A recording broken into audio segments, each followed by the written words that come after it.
We're taking the You Oughta Know show on the road today. We're visiting NWA Tree Project here in Bentonville, where this wonderful family is raising trees for charities. Jason Vella with NWA Tree Project is here with me today to walk me through his operations that has garnered over $20,000 worth of donations to local charities. This is a passion of his, labor of love, and so we're going to learn about NWA Tree Project. Jason, thank you for coming onto the show today. You bet. I'm really excited to show you around. It has been a passion here over the last 2.5 years. We started with just a couple trees and with a vision, and now it's playing out. So we're really excited about where we're at. So what was the inspiration for creating this? Yeah, so we have a beautiful red maple here in our backyard that gives a lot of little seeds, little flyers here over the spring. And so we used to have little trees pop up in our lawn like most other people. And so we put them in pots, maybe like 5 pots, and then I kept them in the shade for the summer, and they came to be nice, beautiful trees. And so come springtime, I didn't know what to do with these trees. So I put them on Marketplace, Facebook, and I'm like, if anyone wants some red maple trees, I've got a couple here, you can come and get them. And I put my phone down and I picked it up an hour later, and there were 25 people wanting these 2 little red maple trees. And I'm like, well, there's clearly a demand for beautiful trees, and I love trees and I want as many people to have them. And so that's where it started. I took some small steps of, we were saying, hey, maybe we can get 100 trees into people's hands by doing something very similar.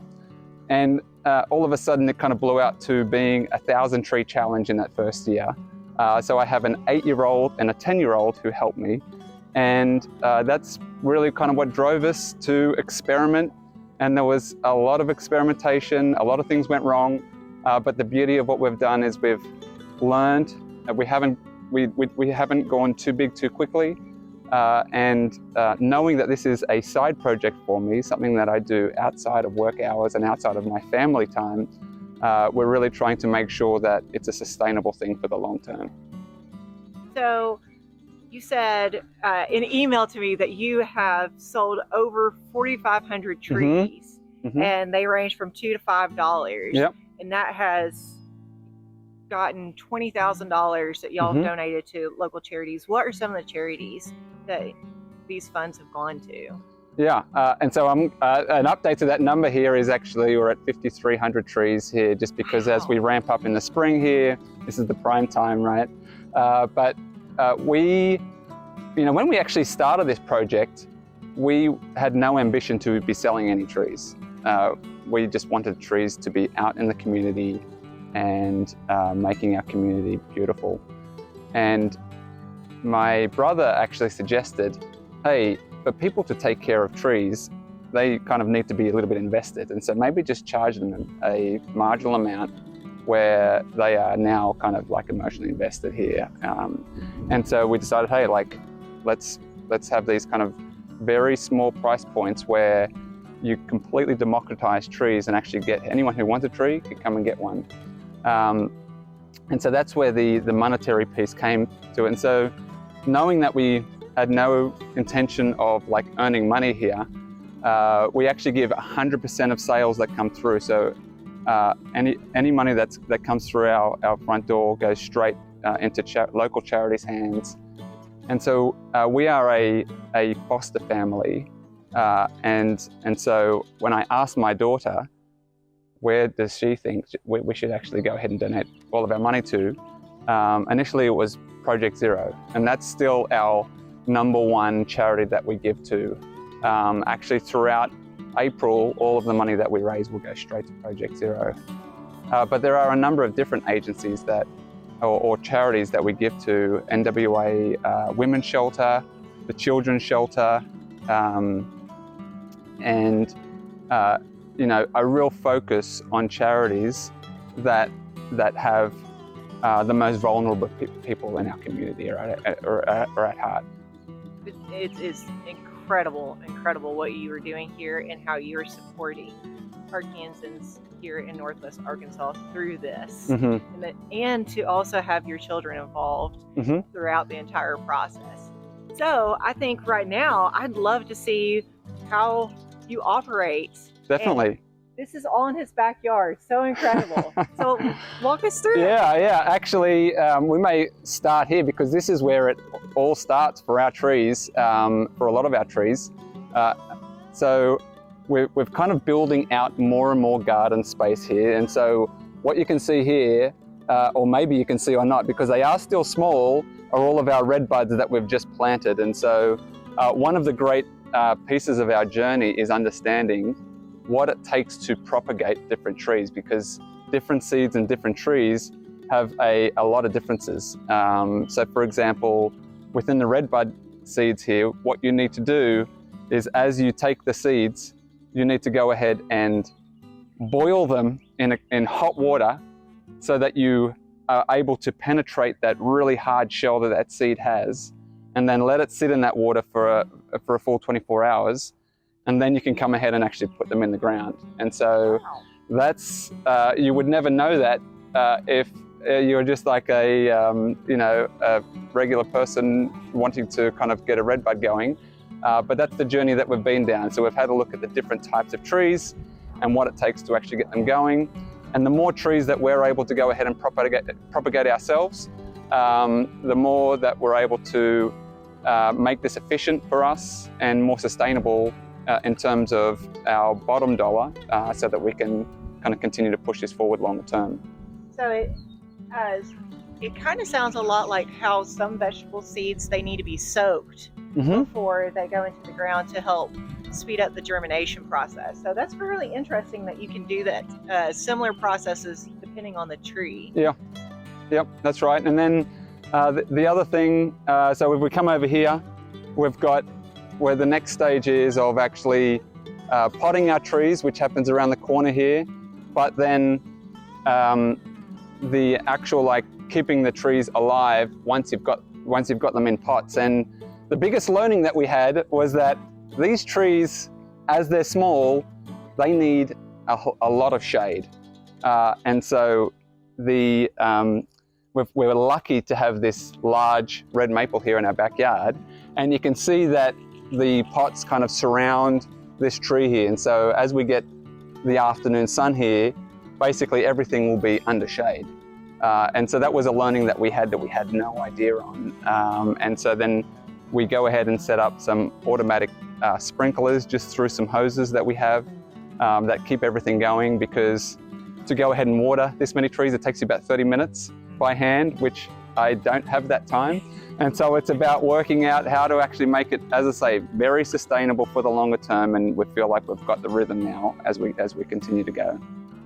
What time of day do you typically water? It's before sunrise is when we put it on, and then depending on what type of plant it is as well is depending on how much shade it is. So you can see at the back there, we had to go ahead and install extra shade for pots that have trees that really do need to be in as much shade as possible over that first year of life. And so we're kind of continuing to experiment. It's a journey. And then one of these pieces is also understanding what trees have what type of demand within the community. And so trying to understand how much to buy or how much to actually propagate ahead of time, because it is this balance of like, I cannot bring myself to just like throw away trees or, so whatever I'm planting in my garden, I am going to pot. And so whatever I pot, I have to keep alive. And so I want to make sure that there's this kind of nice flow of the right amount of trees for the right amount of demand in the community. So when people want to select and purchase a tree, what does that process look like? Yeah, so as I said, I have a full-time job, a very full-time job. And then I also have my two kids and my wife. And so there's not a huge amount of downtime that I have in a week. And so I need to make things very efficient in terms of when customers come, they're able to kind of navigate here nice and easily because I'm just not here a lot of the time. And so, or I'm working from home inside as the customers come in. And so the way that we go ahead and advertise at the moment that's worked best for us is through Facebook Marketplace. And we show the variety of trees that we have at any one time.